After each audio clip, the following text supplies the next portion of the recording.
Hello students, कैसे हैं आप सब लोग ठीक हैं? बढ़िया। चलो हम लोग स्टार्ट करते हैं नेक्स्ट केमिकल काइनेटिक्स में। कल हम लोगों ने क्या कहते हैं एक्टिवेशन एनर्जी पढ़ा था और केमिकल काइनेटिक्स में उसी के आगे हम लोग बढ़ते हैं। आज आपको पढ़ाएंगे आर्हेनियस इक्वेशन। मतलब रिएक्टेंट के जो टेम्परेचर होता है उस टेम्परेचर पर अगर हम अलग अलग टेम्परेचर पर अगर रिएक्शन को कैलकुलेट करते हैं, उसकी कुछ रीडिंग्स कैलकुलेट करते हैं, तो उसको देखना है कि आज उस पर क्या फर्क पड़ता है, मतलब टेम्परेचर पे कैसे डिपेंड है ये चीज, उसको आपको देखना है। एक आर्हेनियस इक्वेशन है, इस आर्हेनियस इक्वेशन को आपको पढ़ना है, काफी इंपॉर्टेंट है आर्हेनियस इक्वेशन और ये आगे कंपटीशन में भी बहुत पूछी जाती है। तो इस वजह से इसको अच्छे से पढ़िएगा। बहुत सिंपल है, थोड़ा सा छोटा सा डेरिवेशन है आर्हेनियस इक्वेशन का, जो अलग अलग टेम्परेचर पर आपको रेट कांस्टेंट की वैल्यू कैलकुलेट करनी होती है। तो उसको हम अभी यहाँ पर करके देखते हैं कि क्या है। एक्चुअली में क्या है कि जो आर्हेनियस इक्वेशन है वो डायरेक्ट पहले तो आपको याद करनी पड़ेगी कि आर्हेनियस इक्वेशन ये K equals to A e की पावर माइनस का EA और अपॉन में है ये R इंटू टी, जहां ये आपका वेयर ये जो K आपका है इसको हम लोग रेट कांस्टेंट बोलेंगे। ये रेट कांस्टेंट है, ये रेट कांस्टेंट है। और ये जो आपका A जो लिखा है यहाँ पर A, इसको हम लोग बाइनरी फैक्टर बोलते हैं, इसको फ्रीक्वेंसी फैक्टर कह लीजिए।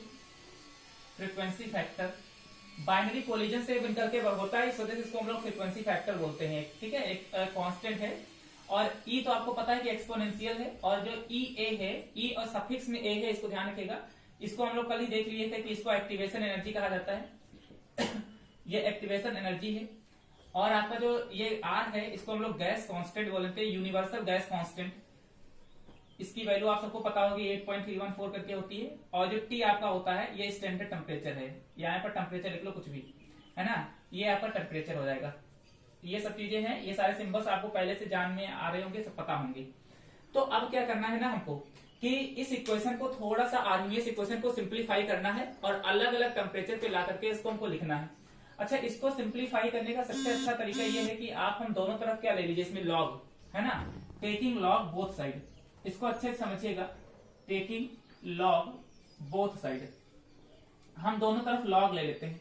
तो अगर दोनों लॉग ले लेंगे तो देखो इधर क्या हो जाएगा आपका लॉग के, जब लॉग ले रहे हैं तो यहाँ पर बेस ई होगा इज इक्वल टू, अच्छा ये m इंटू एन के फॉर्म में लिखा है, तो m इंटू एन के फॉर्म में लिखा है। अगर हम इसको लॉग के फॉर्म में लिखेंगे तो log m into n is equal to क्या होता है, log m plus log n, यानी कि ये हो जाएगा आपका log a base e plus log, ये हो जाएगा e,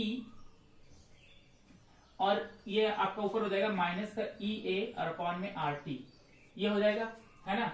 अब क्या है देखो, ये तो हो जाएगा आपका लॉग e, ये हो जाएगा is equals to log a और ये बेस e, और यहां पर देखो ये लॉग e की पावर माइनस ई ए और अपॉन में आर टी लिखा है। तो हमने आपको एक फॉर्मूला बताया था कि अगर e की पावर में अगर इस चीज लिखी होती है इस तरीके से, तो ये क्या हो जाता है, इसकी वैल्यू तो 1 हो जाती है, तो ये पूरा कहाँ चला आएगा, इसके आगे, मतलब माइनस का हो जाएगा आपका ई ए और अपॉन में कितना हो जाएगा आर टी। ठीक है, ये लॉग यहाँ से हट जाता है ना। अगर इस तरह लॉग ई और इसके पावर में लिखी चीजें तो ये इस तरीके से अपॉन में आ जाता है। इससे पहले भी एक डेरिवेशन में बता चुके हैं। तो ये इक्वेशन आपके पास में जो है बन करके तैयार हो जाती है। अच्छा, इसको इसी इक्वेशन को अगर देखो ये लॉग बेस ई में लिखा है, अभी इसको इसी में लिखा रहने देते हैं और लॉग बेस 10 में बाद में कन्वर्ट कर लेंगे हम लोग इसको। तो ये स्टैंडर्ड एक इक्वेशन है ना, आर्हेनियस इक्वेशन इसको भी हम लोग कहते हैं। एक स्टैंडर्ड इक्वेशन है, ये बन करके तैयार हुई है आपके। इसमें हमने कुछ किया है नहीं, देखो ये जो नॉर्मल इक्वेशन आपकी बनी है k इक्वल टू ए ई की पावर माइनस ई ए अपॉन आर टी, यहाँ पर हमने दोनों तरफ लॉग ले लिया है। तो देखो ये लॉग k बेस ई हो जाएगा इज इक्वल टू ये लॉग m इंटू एन के फॉर्म में लिखा था, तो लॉग m इंटू एन का मतलब log m plus log n हो जाएगा। तो ये लॉग a बेस e और प्लस का लॉग, देखो ये e हो गया, देखो इसमें भी तो लॉग लेंगे हम, तो ये e की पावर हो जाएगा यहाँ पर पूरा का पूरा। तो क्या होता है ना कि अगर कोई इस फॉर्म में लिखा है, लॉग e की पावर के फॉर्म में लिखा है, तो ये पावर जो होती है वो पूरे आगे चली जाती है और इसकी वैल्यू क्या हो जाती है, 1 हो जाती है। देखो कैसे होता है, देखो ये होता है ना लॉग m की पावर n का फॉर्मूला आप लोगों ने पढ़ा है कि n log m होता है ये। अब देखो जगह m की जगह अगर e हो तो देखो n और log e अगर हो जाए यहाँ पर, तो log e की वैल्यू हमेशा कितनी होती है, 1 ही होती है ना। तो ये वैल्यू पूरी 1 हो जाती है और ये पावर कहाँ चली जाती है, आगे आ जाती है। ठीक है, तो इस चीज का ध्यान रखिएगा यहाँ पर। तो ये इक्वेशन जो बनकर के हमारे पास तैयार हुई है, एक ये स्टैंडर्ड इक्वेशन है आर्हेनियस की, है ना। अब क्या करना है हमको, अलग अलग टेम्परेचर पर, मतलब एक बार हम यहाँ पर देखो ये जो है आपका एक्टिवेशन एनर्जी है, ये आपका कांस्टेंट रहेगा, गैस तो गैस कांस्टेंट और यूनिवर्सल गैस कांस्टेंट है ही। रेट कांस्टेंट जो भी होगा बदल जाएगा आपका टेम्परेचर के साथ में, अगर जैसा टेम्परेचर होगा उसी के अकॉर्डिंग रेट कांस्टेंट चेंज हो जाएगा। तो एक बार हम दो टेम्परेचर लेकर के चलते हैं, एक T1 पर ये इक्वेशन बनाते हैं, एक बार T2 पर ये इक्वेशन बनाते हैं, फिर देखेंगे कि रेट कांस्टेंट पर क्या क्या फर्क पड़ेगा। ठीक है, तो अभी केवल ये आर्हेनियस इक्वेशन है, इसको नोट डाउन कर लीजिए, उसके बाद हम लोग अलग अलग टेम्परेचर पे रख करके इसका डेरिवेशन करते हैं। कर लीजिए इसको नोट। देखिए ये इस इक्वेशन को हमने इधर अलग लिख लिया है ना। अब क्या करते हैं, मान लेते हैं कि let us consider the rate constant K1 and the rate constant of different temperature, the rate constant of मतलब कि यहाँ पर at लिखिए, at different temperature is different temperature T1 and T2 is K1 and K2 respectively। मतलब देखो temperature T1 पर मान लेते हैं कि रेट कांस्टेंट कितना है, K1 है, और टेम्परेचर T2 पर रेट कांस्टेंट कितना है रिएक्शन का, K2 है। तो इसको इक्वेशन नंबर फर्स्ट नाम दे देते हैं। तो फर्स्ट इक्वेशन में हम क्या करेंगे, एक बार K1 पर टेम्परेचर T1 रखेंगे, एक बार K2 पर टेम्परेचर T2 रखेंगे।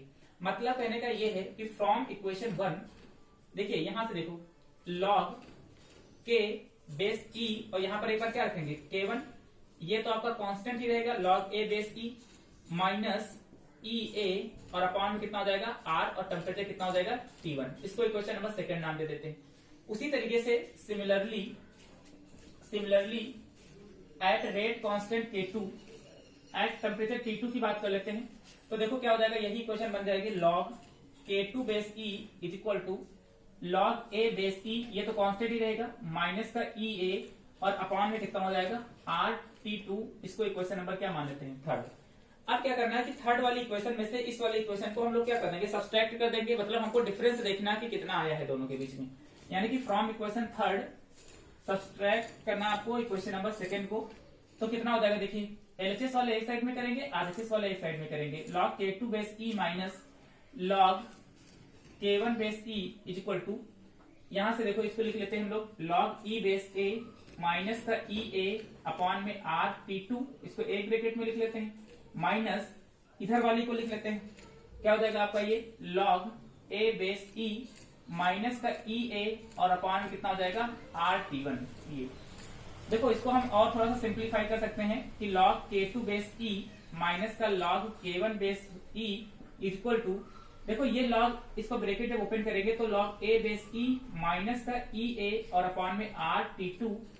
अच्छा ये माइनस प्लस माइनस हो जाएगा आपका log A बेस E, अच्छा ये माइनस क्या हो जाएगा, प्लस हो जाएगा EA, और अपॉन कितना हो जाएगा R T1।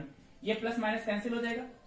हमको पता है कि log M माइनस N का फॉर्मूला क्या होता है, is equal to log M upon N। इसको हम लिखते हैं इस तरीके से, तो ये M माइनस N के फॉर्म में ही तो लिखा है। देखो तो इसको हम लिख सकते हैं ना कि log K2 अपॉन K1, ये लिख सकते हैं base E is equal to, अच्छा ये माइनस का है, ये प्लस का है, तो देखो हम इसको पहले लिख लेते हैं प्लस वाले को, R T1 वाले को, और इसको कहाँ लिख लेते हैं, बाद में लिख लेते हैं।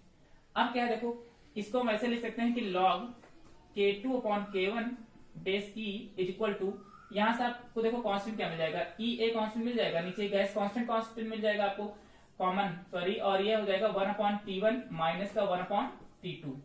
ये आपको एक क्वेश्चन बन जाएगी। अब उसके बाद करना क्या है आपको कि जो ये log बेस E दिया है, अगर इसको log बेस 10 में कन्वर्ट करना है तो यहाँ पर 2.303 से क्या कर लीजिए, इसको मल्टीप्लाई कर दीजिए, तो log K2 अपॉन में K1, और यहाँ पर बेस 10 हो जाएगा अब आपका, है ना। तो ये इज इक्वल टू क्या हो जाएगा, देखो इधर लिखे दे रहे हैं EA अपॉन में R, और ये हो जाएगा 1 अपॉन T1 माइनस का 1 अपॉन T2। तो इसको थोड़ा सा और सिंप्लीफाई अगर कर ले तो इधर ही लिख दे रहे हैं छोटा छोटा करके, तो हम इसको क्या लिख सकते हैं, देखो कि log K2 अपॉन में K1 और base 10 is equal to EA upon, देखो ये 2.303 है, ये अगर इस तरीके से देखो ये पूरा यहाँ उठा करके रख दो, तो अगर इसको हम नीचे उठा लें तो ये नीचे मल्टीप्लाई हो जाएगा। देखो 2.303 इंटू R, चाहे यहाँ लिख लो चाहे इसको उठा करके यहाँ ले जाओ, बात वही लिखिए, है ना। और ये ब्रैकेट में हो जाएगा 1 अपॉन T1 माइनस का 1 अपॉन T2। तो ये इक्वेशन एक स्टैंडर्ड इक्वेशन बनकर के तैयार होगी, और इसी से न्यूमेरिकल सॉल्व होंगे। अलग अलग रेट कांस्टेंट पर अलग अलग इक्वेशन हमने क्या कर रखी है, ये अलग अलग टेम्परेचर पर अलग अलग रेट कांस्टेंट पर एक इक्वेशन बना ली थी। तो इस तरीके से आपको एक टेम्परेचर दिया होगा, दूसरा से पूछ लेगा T2 की वैल्यू पूछ लेगा, या रेट कांस्टेंट दिया होगा उसकी जगह पर उसकी वैल्यू पूछ लेगा। फिर से समझ लीजिएगा कि इसी अलग अलग टेम्परेचर पर अलग अलग रेट कांस्टेंट हमने कंसीडर कर रखे हैं। तो एक बार यहाँ पर K1 रख दिया है, एक बार T1 रख दिया, बाकी तो सब कांस्टेंट ही रहेगा। उसी तरीके से एक बार K2 रखा, यहाँ पर एक बार टेम्परेचर T2 रख दिया है। दोनों इक्वेशन को हमने उठा करके माइनस किया है, माइनस करने पर ब्रैकेट ओपन किया, जो कटने वाला था काट दिया हमने। यहाँ log m माइनस n का फॉर्मूला बनना था तो m/n लिख दिया है। यहाँ से EA आपका कॉमन मिल जाएगा, नीचे से R कॉमन मिल जाएगा, तो एक ये इक्वेशन बन जाएगी। अब क्योंकि ये log बेस e में लिखा था, अगर इसको बेस 10 में कन्वर्ट करना है तो 2.303 से मल्टीप्लाई किया है, और इसको हम नीचे यहाँ पर डिनोमिनेटर में लेकर के चले गए हैं इसके, और ये हमारे पास एक इक्वेशन बनकर के तैयार हो गई है अलग अलग रेट कांस्टेंट पर अलग अलग टेम्परेचर पर, है ना। तो ये इक्वेशन आर्गेनियस इक्वेशन है, इसको नोट कर लीजिएगा। उसके बाद इसका ग्राफ देख लेते हैं हम लोग, कर लीजिए इसको नोट। चलिए देखिए ये इक्वेशन बन गई है, इसी को हम इधर लिख ले रहे हैं, log K2/K1 base 10 equal to EA upon में 2.303। इसको अगर हम नीचे देखो लिखें तो इसका देखो एलसीएम कितना आ जाएगा, T1 T2, ऊपर कितना हो जाएगा T2 माइनस T1, ये हो जाएगा।